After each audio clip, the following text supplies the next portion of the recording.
안녕하십니까. 창원 쏘옥뉴스 김현정입니다. 변기통에 그냥 버리는 것들이 너무나 많기 때문에 사실 대표적으로는 물티슈, 생리대, 남성 피임도구 이런 것들이 괜히 많이 나오고 있습니다.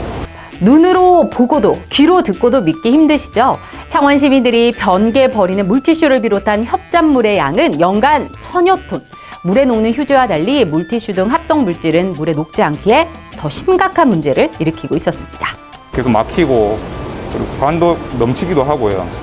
어떤 데는 이제 임펠러로 돌아가는 펌프도 있는데 그런 것들은 이제 임펠러에 많이 감기기도 하거든요. 이게 이제 장시간 많이 고장이 나면은 이게 누적이 되면서 사실 수선 비용하고 이렇게 많이 겹치다 보면은 비용이 엄청나죠. 1000만 원, 억대도 들어가는 경우도 있고요. 여기서 쏙 이제 더 이상은 안 됩니다. 창원시에서는 이번 주 목요일부터 대시민 의식 개선 캠페인을 전개하는데요. 이것만 기억하시면 됩니다. 물티슈는 변기에 버리지 말자. 그럼 어디에? 휴지통에. 하수관 막힘의 주법은 물티슈. 이 밖에도 위생용품, 행주, 음식물 찌꺼기, 비닐류, 담배꽁초 등도 이제 절대 변기에 버리면 안 돼요. 시작! 기산 가보셨죠? 해안도로변에 장시간 주차해 텐트를 치고 취사, 낚시하는 분들로 안전이 위험합니다. 텐트 설치, 취사행 금지 꼭 지켜주세요. 2028년을 기점으로 우리나라 총 인구가 서서히 줄어듭니다. 창원도 예외가 아닌데요. 5월 9일 기준 창원시 현재 인구는 103만 4,651명, 지난해 연말 대비 2천여 명 감소했습니다. 인구 감소의 돌파구 진짜 없을까요? 여기서 쏙! 그 돌파구를 찾고자 지혜를 모으는 이들이 있다해 쏘옥뉴스 카메라가 따라가 봤습니다.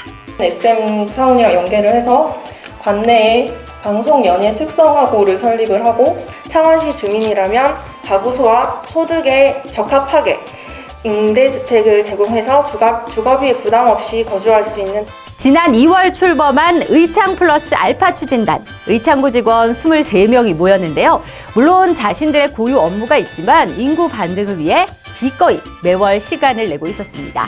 조별로 다양하고 창의적인 아이디어를 발굴하고 문제점과 대책 마련까지 실현 가능성이 있는 정책을 제안하고 있었는데요.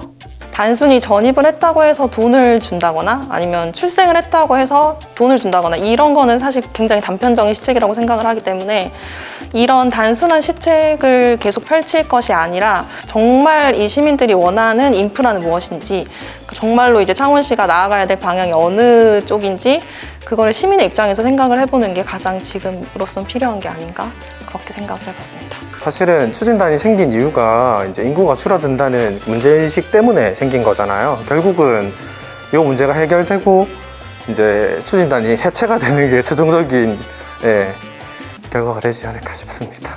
문제를 해결하기 위해서는 문제를 인식하는 것부터 시작이겠죠.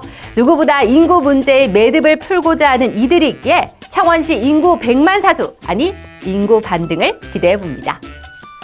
이번 주 소식은 여기까지입니다. 다음 주에도 우리 금요일 5시에 만나요. 안녕!